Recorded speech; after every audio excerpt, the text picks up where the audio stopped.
দুই নাম্বার কথা হইল, তুমি যেই দিন মারা যাইবা, এবার মনোযোগ আমার দিকে, তুমি যেদিন মারা যাইবা তোমার লাশের জানাজার ইমামতির সময় আমি পাকি একটা ঘটনা ঘটাবো, যেই ঘটনা ইতিহাসের পাতায় সোনালী অক্ষরে লিখে থাকবে। বলে পাখিটা ফুরুত করে চলে গেলেন। এবার আল্লাহর বান্দা আব্দুল্লাহ ইবনে আব্বাস রাদিয়াল্লাহু তাআলা আনহু, বাবাজি, তিনি তার ঘরে প্রবেশ করলেন। ঘরে যাওয়ার পর ওই যে এক পারা বাকি ছিল, আপনাদের মনে আছে বাজান? তিনি তান্ত্রিকভাবে ধারাবাহিকভাবে তিনি আবার তার ঘরে প্রবেশ করলেন। ঘরে প্রবেশ করিয়া আগামীকাল তিনি আবার মসজিদে চলে গেলেন। মসজিদে যাওয়ার পর সালাত আদায় করিয়া ফজরের সূরা ইয়াসিন সূরা পাঠ করলেন। বাজান ও বন্ধু, দেখেন মাদ্রাসাকে মহব্বত করলে আল্লাহ কেমন করে দুনিয়াতে জান্নাতি বানায় দেয়। কোরআনকে মহব্বত করলে আল্লাহর বান্দা যে এক পারা বাকি ছিল, ওই এক পারা সূরা ফাজরের মধ্যে ঢুকিয়া, যে এক পারা এলাকার ভাষায় বলে আমপারা, কোরআন শরীফের ভাষায় আমরা উলামা একরাম বলি 30 পারা, এই 30 পারার মধ্যে ঢুকিয়া বাবাদিরা আজকে আল্লাহর বান্দার কোরআন খতম হয়ে যাবে। শেষ পারা কোরআন খতম করিয়া রাইসুল মুফাসসিরিন আব্দুল্লাহ ইবনে আব্বাস রাদিয়াল্লাহু তাআলা আনহু ও বাজান সূরা ফাজরের ভিতর ঢুকিয়া লাস্ট দুইটা আয়াত তিনি বারবার পাঠ করলেন। সবাই একটু আমার সাথে বলবেন, ফাদখুলি ফি ইবাদি ওয়াদখুলি জান্নাতি। আল্লাহু আকবার। বাজান রে তিনি বারবার পড়তেছেন, আমার মাওলা মালাকুল মাউতের মাধ্যমে রূহটা বের করে নিয়ে গেলেন। ইন্না লিল্লাহি ওয়া ইন্না ইলাইহি রাজিউন। আল্লাহর বান্দা ওইখানেই মৃত্যুবরণ করলেন। আহারে কপাল কত ভালো, মসজিদে মারা গেলেন। আল্লাহর কাছে দোয়া করবেন, আল্লাহ গো মৃত্যু যদি দাও গো আল্লাহ, মসজিদে মৃত্যু দিও।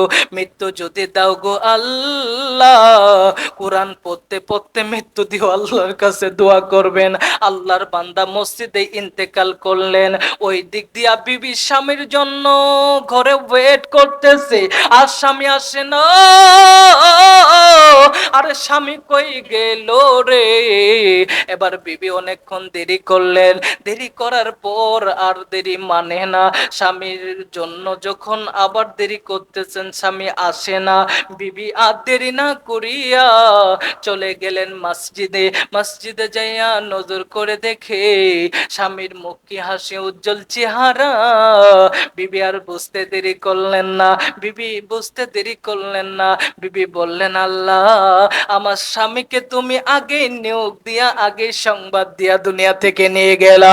চিৎকার মেরে বলেন সুবহানাল্লাহ। ও কিশোরগঞ্জের বাবারা গো, কেন মাওলাকে ভালোবাসবা না? কেন নবীকে ভালোবাসবা না? পদ্মার আলে মা বোনেরা কেন সন্তানকে আলেম বানাইবা না? এইবার আল্লাহর বান্দার স্ত্রী কয়, আমার স্বামী মরে গিয়েছে। মৃত্যুর পূর্বে দুইটা কথা বলেছেন। এক নাম্বার কথা, আমার গর্বে যে সন্তান ছেলে হোক না মেয়ে হোক আল্লাহ ভালো জানে, এটারে কোরআনের খাদেম বানাইবো। দুই নাম্বার কথা, আমার স্বামী বলে গিয়েছে আমার স্বামীর লাশের জানাজার ইমামতি যেন কোনো যুবক লোক দিয়ে না করায়, একটা মুরব্বী বৃদ্ধ লোক দিয়ে যেন করায়। আমি আর দেরি করব না। এবার মহিলা এলাকাবাসীকে ডাক দিয়া বললেন, ওগো আব্দুল্লাহ ইবনে আব্বাসের ছাত্ররা তোমরা কই?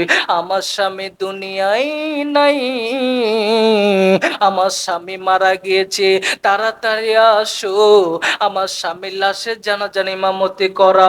মুহূর্তে খবরটা ভাইরাল হয়ে গেল, মুহূর্তে খবরটা ছড়িয়ে গেল। রাইসুল মুফাসসিরিনের হাজারো হাজারো ছাত্র ছিলেন বাবা। ও বাজার যখন ইমামতি করবে, এবার ইমামতিতে সবাই দাঁড়িয়ে গেল বাজান। বড়ই পাতার গরম জল কলা হলো, অনেক লম্বা কথা আমি সংক্ষিপ্ত করে দিলাম। বড়ই পাতার গরম জল করা হলো। এবার বিবি ডাক দিয়ে বললেন, আমি আপনাদের একটা কথা বলবো, দুইটা কথা আপনারা শুনিয়ালুন। আল্লাহর বান্দা দেখেন কেমন আল্লাহরে ভালোবেসেছে। আমার স্বামী মৃত্যুর পূর্বে আমারে দুইটা কথা বলছে। একটা কথা, আমার ছেলে হবে না মেয়ে হবে আল্লাহ ভালো জানে, আমার গর্ভের সন্তান এইটারে কোরআনের খাদেম বানাইবো।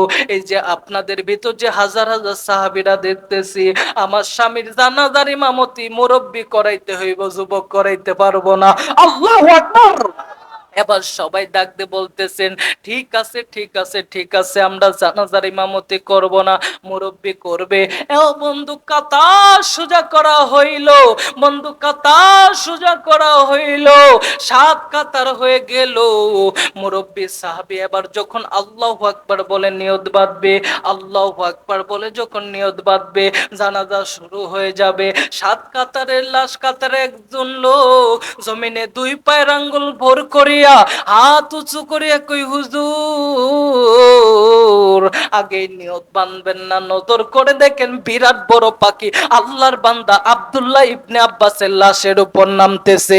চিৎকার মেরে বলেন সুবহানাল্লাহ।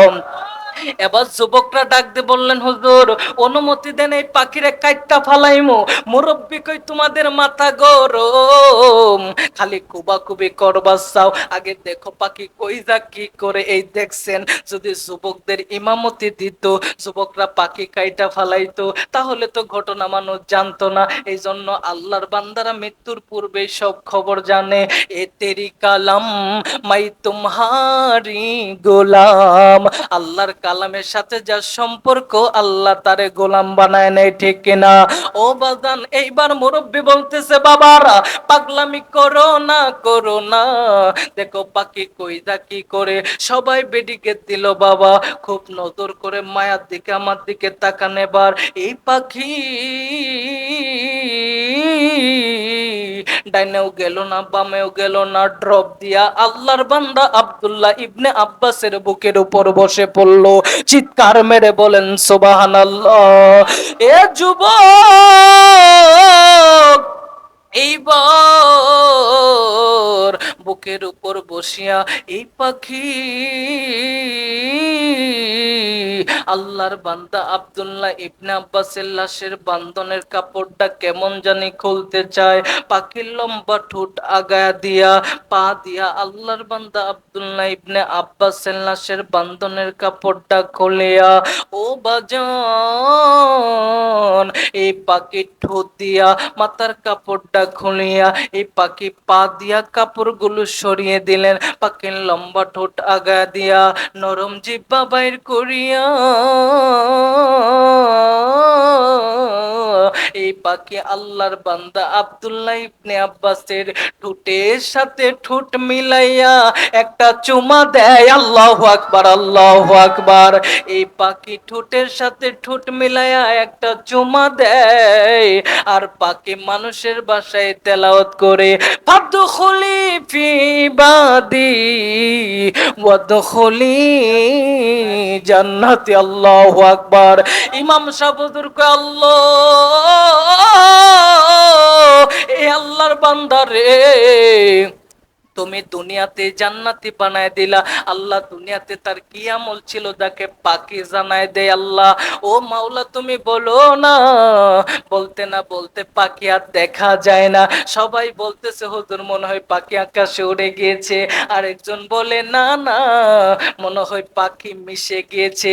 আরেকজন বলে, হুজুর আপনারা কেউ দেখেন নাই, আমি দেখেছি পাখি কাপড়ের ভিতর ঢুকেছে। আল্লাহু আকবার। ইমাম সাহেব হুজুর কই, বাবা বলো না, আমরা কেউ দেখলাম না, তুমি কেমনে দেখলা বলো না। এই লোকটা ডাক দেখে, হুজুর আমার নাম জাবের সাহাবী, আমার 2টা সন্তান নবীর প্রেমে জবাই হওয়ার কারণে আমার ফ্যামিলিকে আল্লাহ জান্নাতি বানাইছে, আমাকে আল্লাহ জান্নাতি বানাইছে। এই জন্য আধ্যাত্মিক খবর আল্লাহ আমারে জানায় দে। আল্লাহু আকবার। ও হুজুর আমি দেখেছি পাখি কাপনের কবরের কাপড়ের ভিতর ঢুকেছে। এবার মুরব্বী সাহাবী পাখি সরাইয়া, এবার মুরব্বী সাহাবী লাশের কাপড় সরাইয়া পাখিরে ডাক দে কয়, আল্লাহরে ডাক দে কয়, আল্লাহ আমার কথা বলার ক্ষমতা নাই, তুমি পাখির জবানটা খুলে দাও, আমি কথা বলতে চাই। বাজানো এবার এই সাহাবী ডাক দিয়ে বললেন, পাখি তুমি বলো না তুমি কে, তোমার পরিচয় কি? পাখি ডাক দিয়ে কই, হুজুর আপনি জানেন না, আল্লাহর বান্দা আল্লাহর ঘরকে মহব্বত করেছিল, সন্তানকে আলেম বানাইতে চাইছিল, এই জন্য আমি পাখি একটা ঘটনা ঘটাইলাম আজকে। এখন দেখতেছেন একটা পাখি, তাড়াতাড়ি জানাজার নামাজ কমপ্লিট করেন, কবরের কাছে দেখবেন 6666টা পাখি। কোরআনের আয়াত যত, কবরের কাছে পাখি সংখ্যা তত। চিৎকার মেরে বলেন সুবহানাল্লাহ। এবার জানাজার নামাজ কমপ্লিট করা হলো বাজার।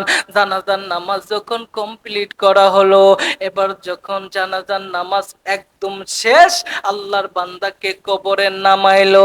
নামানোর পর গায়বী আওয়াজ চাইলো, তোমরা শুনে নাও সাহাবীরা রাদিয়াল্লাহু তাআলা আনহু, তোমাদের প্রতি আমি আল্লাহ খুশি।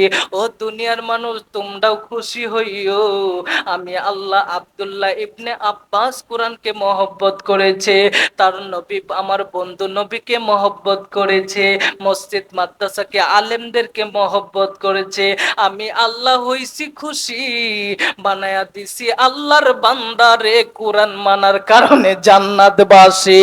বলতে না বলতে বন্ধু হাজার হাজার পাখি হয়ে গেল, পাখিরা তেলাওয়াত করতেছে, ফাদখুলি ফি ইবাদি ওয়াদখুলি জান্নাতি। মুরব্বী সাহাবীরা কইলার সময় এখন তো আমরা কবরের কাছ থেকে চলে যাব, তোমরা কি যাবা না? একবার আরেকবার বলো তোমরা পাখিরা সংখ্যা কত? পাখিরা ডাক দে কই, হুজুর আমরা সংখ্যা যত, কোরআনের আয়াত যত, আরে তোমরা কেন এই ঘটনা ঘটাইলা বলো না?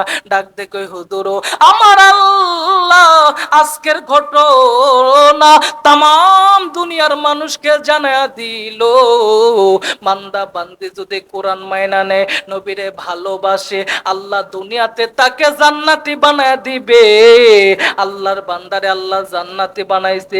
আরে পাখিরা তোমরা থাকবা কতদিন? পাখিরা কই, আমরা ততদিন থাকতাম যতদিন আল্লাহর বান্দারে জান্নাতে না ঢুকাইতো, এখন জান্নাতে ঢুকাইছে, আমরা চইলা গেলাম। চিৎকার মেরে বলেন সুবহানাল্লাহ। আল্লাহ তোমার জান্নাতে যাব, বলেন আল্লাহ তোমার, চমৎকার, আল্লাহ তোমার জান্নাতে যাব, তোমার পথে জীবন দিয়ে শহীদ হব, আল্লাহ তোমার জান্নাতে যাব। আল কোরআনের সৈনিক আমার নেই তো কোনো ভয়, এক আল্লাহর গোলাম আমি, এই যে পরিচয়, বলেন এক আল্লাহর গোলাম আমি, এই যে পরিচয়, এসো কোরআনের ছায়া তোলে। রাসূল আমায় ডেকে বলে, কোরআন হাদিস মানলে জান্নাতের দরজা যাবে খুলে, এসো হাদিসের ছায়া তোলে। আল্লাহু আকবার। আল্লাহর পথে আসলে মাফ করে দিবে কে? ফিনিশিং দিয়ে দেই, আল্লাহু ইয়াদউ ইলাল জান্নাতি ওয়াল মাগফিরাতি বিইذনিহি ওয়া ইউবাইয়িনু আয়াতিহি লিন-নাসি লাআল্লাহুম ইয়াতাযাক্কারুন। এক নম্বরে যদি তওবা করো, আমারে ভালোবাসো, আমার বন্ধুকে ভালোবাসো, আমি আল্লাহ ডাকিয়া এক নম্বরে জীবনের সব গুনাহ মাফ করে দিব, দ্বিতীয়টা আমি আল্লাহ জান্নাত দিয়া ধন্য করব। বলেন সুবহানাল্লাহ। এক লাইনে আলোচনা গিয়েছে? গিয়েছে বাবা? আপনাদের কি কষ্ট হলো? আল্লাহর কাছে আমার জন্য দোয়া করবেন, আল্লাহ যেন নেক হায়াত বাড়িয়ে দেয়। আপনাদের জন্য দোয়া করব, আল্লাহ যেন আপনাদের নেক হায়াত বাড়িয়ে দেয়। এই এলাকাবাসী যত কবরবাসী আছে, আল্লাহ যেন সবাইকে মাফ করে দেয়। বলেন আমিন। আজকের মাহফিলের আয়োজন করেছেন যারা, যে আমাকে স্মরণ করেছেন, আল্লাহ তার হায়াত বাড়িয়ে দিক, সবারই নেক হায়াত দান করুক, আল্লাহ রিজিকের অভাব দূর করে দেন। আল্লাহ এক কথায় মৃত্যুর